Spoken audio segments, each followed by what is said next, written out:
नमस्कार, मेरा नाम डॉक्टर महिमा है। कैसे हैं आप लोग?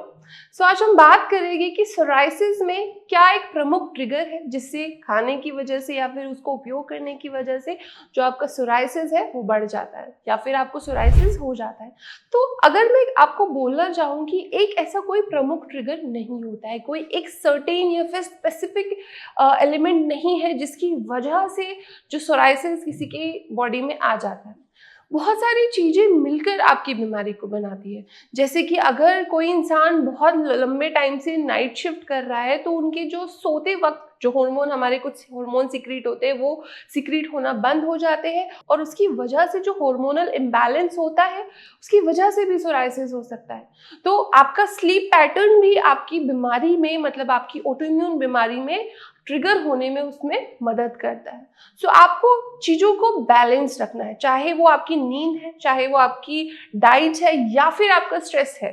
सब चीज़ों को अगर आप बैलेंस रखेंगे तो जो आपका शरीर है उसका जो तरीका है प्रोसेस करने का, उनके ऑर्गन को प्रोसेस करने का, वो भी बैलेंस रहता है। ज़्यादा अधिक में अगर आप कुछ करते हैं या फिर कुछ बहुत कम में आप करते हैं, वो दोनों ही चीज़ आपके लिए हार्मफुल होती है, आपकी बॉडी के लिए हार्मफुल होती है।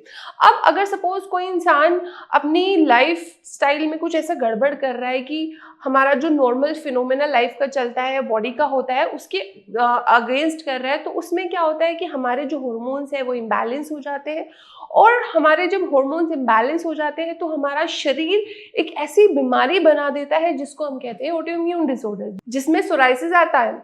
सोराइसिस कैसे ट्रिगर होता है कि जब आपने अपने शरीर के अगेंस्ट कुछ ऐसा काम किया है जो कि नेचुरल नहीं होना चाहिए। आपने डाइट में बहुत ज़्यादा जंक खाया, आपने बहुत ज़्यादा एक्सेसिव अल्कोहल का इस्तेमाल किया, आप बहुत ज़्यादा स्मोकिंग करते हैं, इतना स्मोकिंग करते हैं कि आपके शरीर में इन्फ्लेमेशन हो गई है या फिर आपको कोई और ऐसी बीमारी हुई है या फिर लंबे टाइम से आपने एंटीबायोटिक्स का इस्तेमाल किया है, बहुत सारी दवाइयाँ आप एलोपैथिक दवाइयाँ खाते रहते, छोटी मोटी बीमारी आपको हो गई तो आप एलोपैथिक दवाई खा लेते। तो ये सारे फैक्टर जो होते हैं, यही सारे फैक्टर्स होते हैं कि जो सोराइसिस को आपके शरीर में उत्पन्न करते हैं, मतलब तभी आपके शरीर में ऑटो इम्यून डिजीज को उत्पन्न हो जाती है। तो आई होप आप समझ गए होंगे कि कैसे सोराइसिस ट्रिगर हो सकती है।